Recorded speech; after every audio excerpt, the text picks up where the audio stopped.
The NFL is on EA Sports, and we are in Silicon Valley at Levi's Stadium in Santa Clara. Today, boy, what a matchup. Two NFL franchises with so much history, so much tradition, getting set to do battle here, as it'll be the Chicago Bears taking on the San Francisco 49ers. Yo, what up, YouTube? Back again with another video. Man, what a hellish loss yesterday. The damn Packers at home. Craziness. But, it's week one. There's a lot of surprises around the league. So, we'll see how week two goes. See how the season unfolds. See if they make adjustments. Because if you watched all 22, it wasn't like the OC was calling bad plays. It's just the players weren't executing. Watched about like 11 plays of good play call.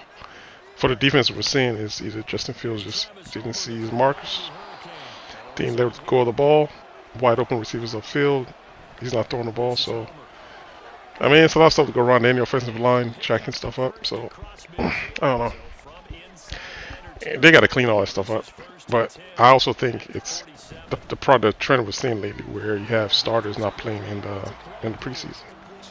So you're not going up against like competition. At least play the first half or something. But just sitting out almost all the entire preseason, not playing at all, and then show up on week one expecting to be like, freshened up or like be on key. I don't know, it's just kind of mindless. I don't know why the trend starts, where that's what you see around the league now. Nobody really plays preseason anymore. And they kind of use that to evaluate who they're going to keep on the team. And a lot of the players that decide who they're going to keep on the team don't even play during the regular season. So just allow the starters to play. At least tune your skills up for the season starts. Only two attempts to more, and both of them were first downs. I don't know why they just stopped going to him, or design scheme to allow him to get open so they could throw the ball to him. So, it's only week one. 49ers did lose their first game last year. Remember in the monsoon, the rain, and they end up going deep into the playoffs. So. See how this stuff unfolds. This game right here, nothing really much for me to show, like on his defense per se, because he just man bumped me all game. So the entire game, I'm trying to run plays that beat man. And then on offense, McCaffrey was just going off. Like everything was through McCaffrey. Right here is when I started Madden him up, as you can see. Every single time, every zone I put on the field, just had to put somebody that would just follow him all around the field because he was killing me. It's like at first. Fancy pass interference for the whole game. I mean, I like the fact that it's in the game, but I was trying to swat at it. I didn't know it was going to just bump the guy. But nonetheless, his defense was just annoying the hell out of me. I just hate when I have to play man defense all game. It's not the fact that you can't get around it. It's just you can't. Your offense is limited to just running plays that get around man defense. So. It's almost like shuts down half your playbook because you can't run certain things because, they may not get open. So I try using comebacks, whip routes, or any routes that draw my receivers all the way across the field just to get them open, to get around this nonsense. So you're going to see most of in this game. It was an entertaining game from start to finish, back and forth. And it was just like last man standing, like who's going to dial the right kind of plays to get ahead. So. From time to time during this gameplay, I'll chime in, but I'll just let the game play on. Then, like I say, if I see this right here, I should have let more Claypool run across that dude because I think he had him in a spy, number 30 in a spy. I tried to throw a high ball over him, but he wasn't high enough, so that's what happened there. It's not like I didn't see him; I saw him. I was trying to get the ball over his head and throw it in the back of the end zone, but the ball just wasn't high enough. He jumped higher than I could throw it, so he picked it off. So I get the ball back and back to the madness. So, right, like I say, he's playing man, but I don't know, for some reason the guy didn't follow me, so I just brought more in and ran him on the streak. Just a quick throw to him. To get a 2nd and 1.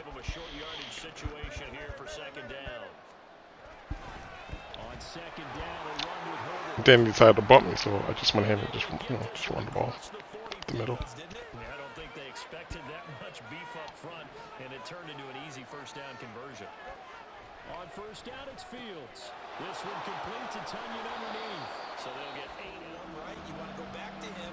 continue the hot hand and make them adjust to you defensively. I like what they were trying to get done, even though they weren't successful. They'll run with Herbert. Give him some Efficiency. Now Fields. Under pressure and Yeah, that played right there with the sack. It's kind of like what I was saw in all 22. You saw O was open, but I saw him too late. By the time I decided to go throw it to him, I got sacked. You can see stuff like that all throughout that Green Bay game, where receivers are open, but I don't know. Maybe I don't know whose first look is on the play, and he just either like look off and throw it down, to the outlet route and hold on to the ball and get sacked. So, but I'm pretty sure they'll watch the film. They'll see the same thing that I was saying. Like I said, I'm not the pro; they're the pro, so they'd be able to see a lot more mistakes than I can, depending on how they base their play calling on what they were trying to attack. So, you see, man, it's a tough game against Buccaneers next week. So, and I think Baker Mayfield came in and beat Minnesota at home. So, man, it's a lot of crazy games, man. So crazy. Like Vegas had Bears, I think, up +3 in that Green Bay game. So, it was a crazy game. The fans were active. We were ready to see some action, man. It seemed like the fans were more into the game than, to me, the players were. The players just didn't have the energy. So I don't know. I don't know what's going on over there. What happened to the hits principle? Like, it's just a bunch of. I don't get it, man. I don't get it. But we'll see. We'll see how they tore it up for next week. So McCaffrey, I'm trying to figure out how to stop him because that's his main to-go guy here, and I stopped him here on fourth down to get it back. And I think after that play just now, I think he started going back to running, started running the ball more. I stopped it there. So he's still playing his man defense still. And I'm just trying to see if I can get in the end zone here and take the lead.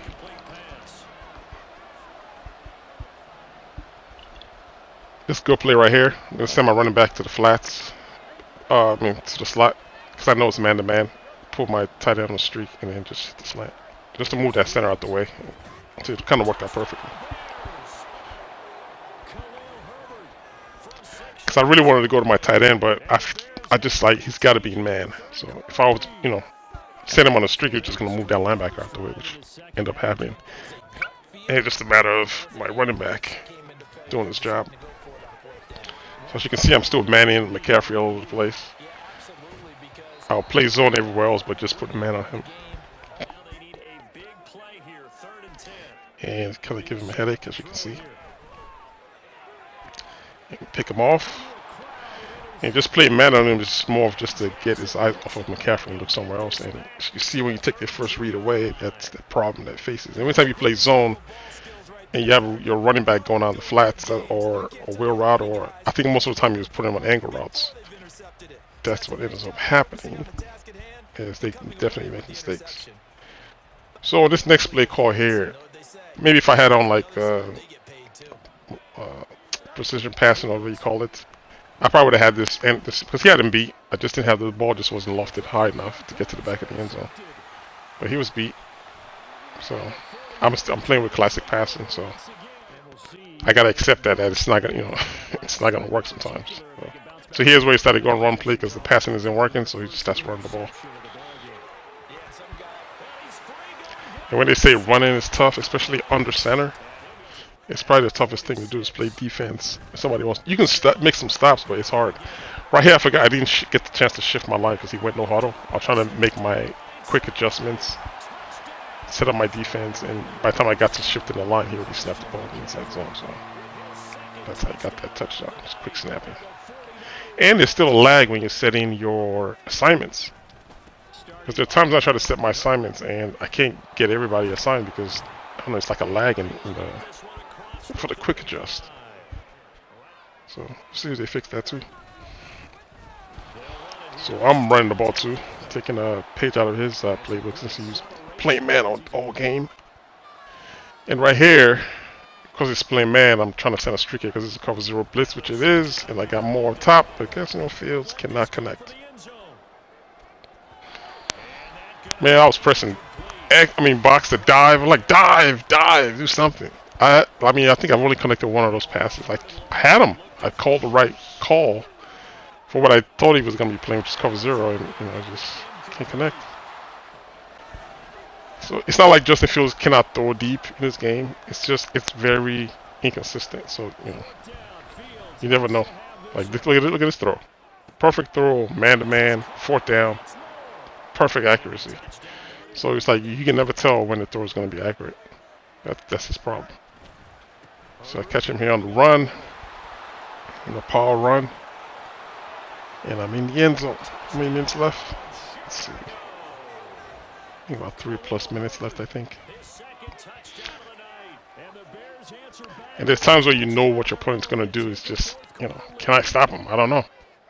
I know he wants to go to McCaffrey. That's going to be his man, so we'll see based on what he did last time. So there we go. It's already setting up in it already. So maybe they call the right defense here and catch him in the backfield. I think I probably missed my man here. No, not this one. Play action. What's he doing? I don't know how that guy got open. I got a cloud over there. Crazy. Okay, 3rd and 1.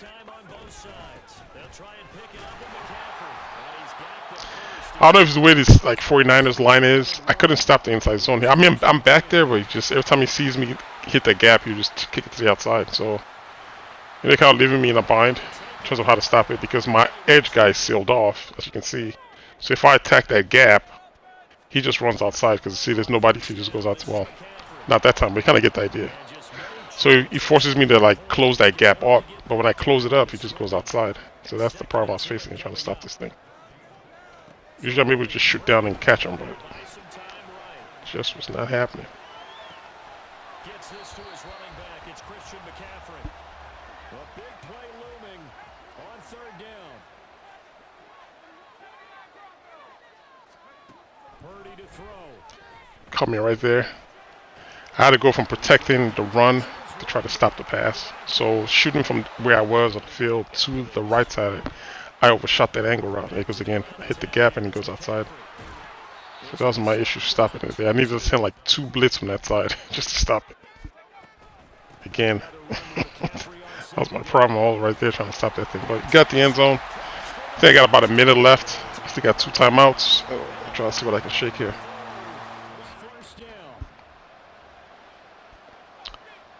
So with this play right here, I'm trying to hit Claypool out in the middle of the field. But you see that middle linebacker in the middle of the field on the right side? I'm trying to use my running back to move him out the way, so I'm going to put him in the flats there. As you can see, it's a short out route.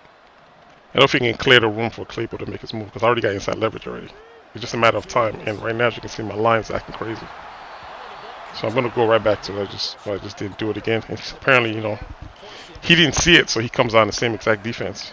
So I'm going to do it again. And try to get Claypool down the middle. Because I got this play right here in the middle of the field, you're going to see what happens later.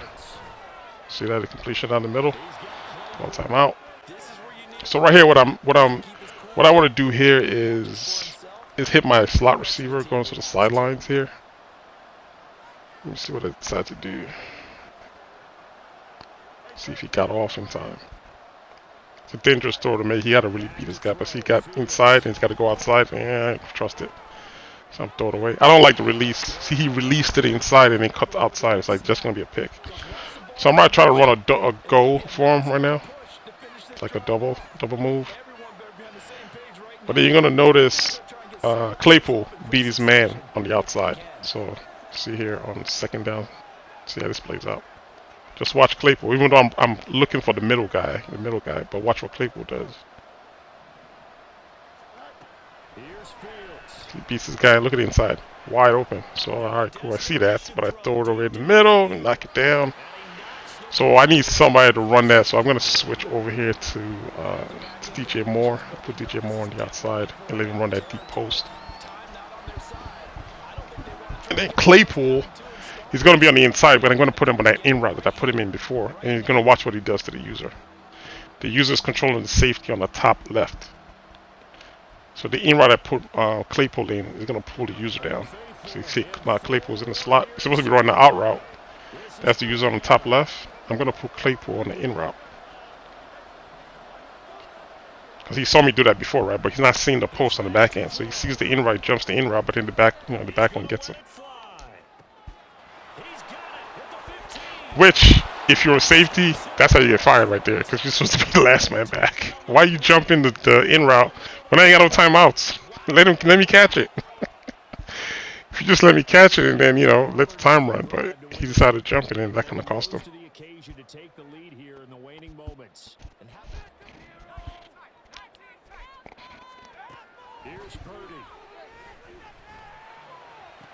Pick him off, and that's it, man. He quits after this.